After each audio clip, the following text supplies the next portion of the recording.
Greetings, I am Pillar Nexus Ancient Gladiator today with Pillar Loves Tabletop Games. Today's episode, Medici. Well, the game is have the most florins at the end, and you'll do it by bidding on various lots of different items. Fur, dye, grains, spices, cloth.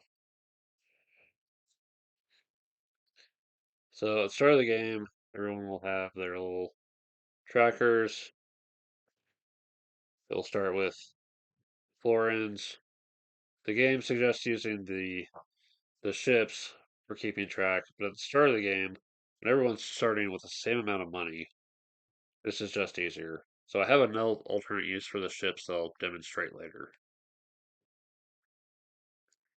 Depending on the number of players, will determine the number of florins. So at 5 and 6 players, everybody starts at 30. Otherwise, players start at 40.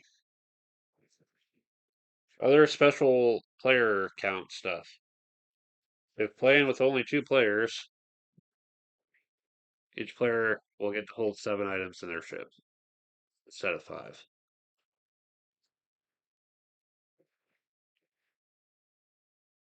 Regardless of players, everybody starts with a tracker at the start of each item track, and then a random player, you can just easily do, comes the first player, and they get to decide how big that first lot of items is going to be. So, as part of the setup for the day, depending on how many players there are, a number of cards will be taken out of the deck at random. Nobody gets to look at them, nobody should look at them, because it'll spoil what items are going to be available in general.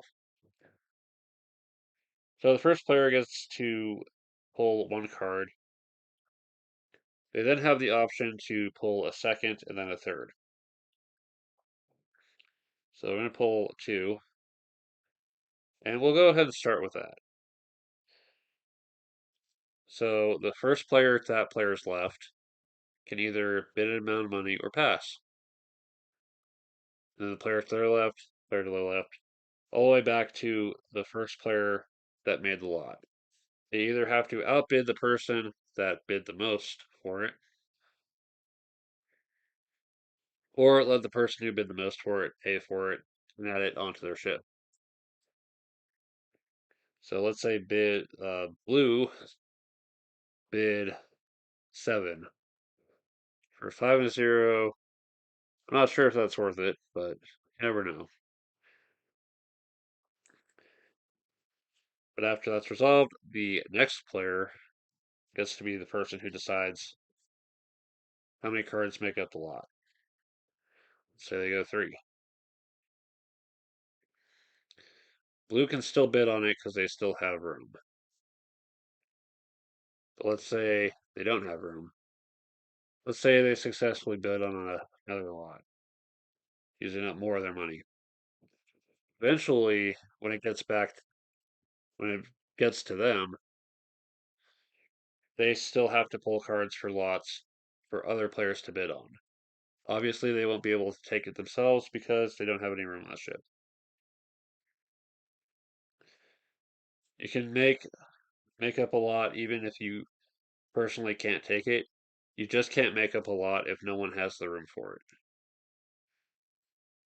So let's say everyone else has 3 cards on their ship already.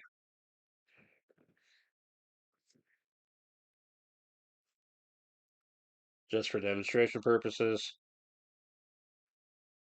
that player would have to stop here because the third card would mean no one could bid on it. Eventually, it gets to a point where only a single ship is without cards, is without being full. They will just pull cards from the top of the deck if there are any left.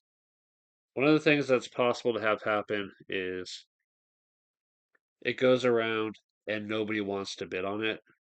entirely possible. Zeros kind of suck. And those cards get discarded.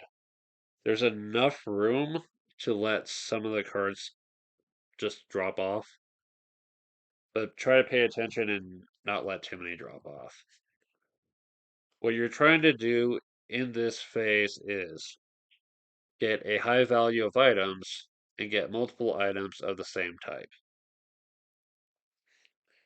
Once everyone's ship is filled up, what you'll do is count up the value of your ship.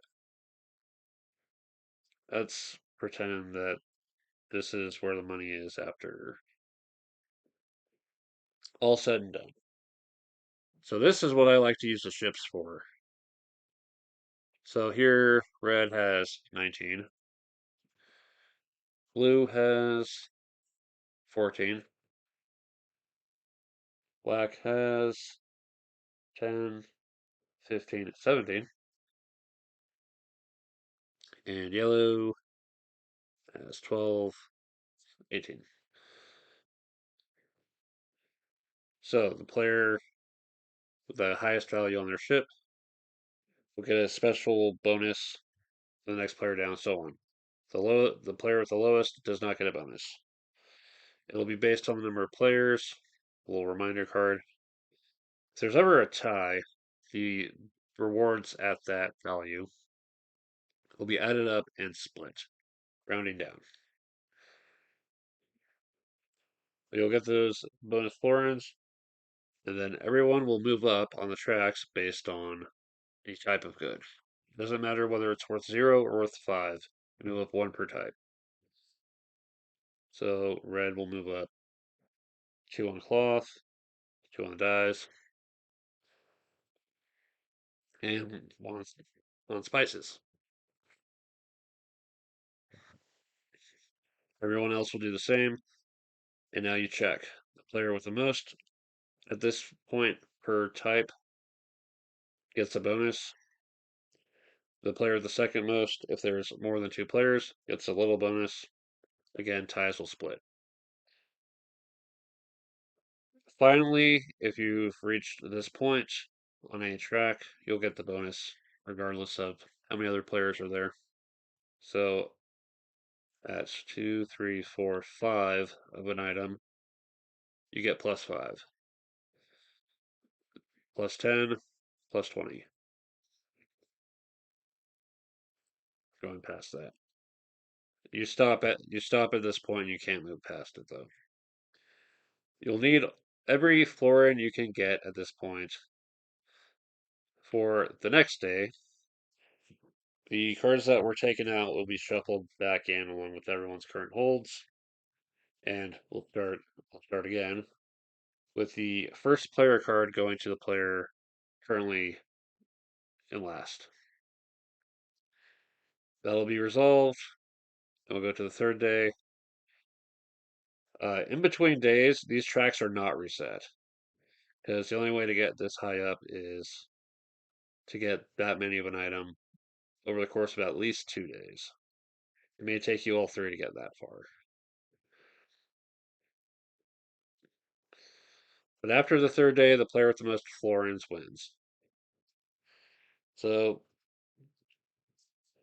this is a newer version of a game that I remember. Instead of having the cards, it had tiles. But I remember this game fondly enough that when I saw that it was making a comeback, I thought, I'm going to keep an eye open for this game. Yeah, that's one of the games I came across during my last trip out of town. Why do I like this game? Why do I recommend it? It's quick, it's not overly complicated, it's not dependent on language. It's just a simple game of bidding, and yet there's so much strategy to it. You try to focus on going for the big bonuses by collecting items of the same kind. There's working on the value of your ship for the round bonus. There's just trying to squeak ahead a little bit at the end of the day. for the bonus there. There's realizing what the odds are for a given item and paying attention to maximize your progress on that track and try to hold out for items of that type. Yeah, it's also a, it's also not too bad of a price. I think it's what like 30 some. It's not too bad. And there's a lot of mileage to get out of the game. Just as a quick family friendly game of numbers. So yeah, Medici,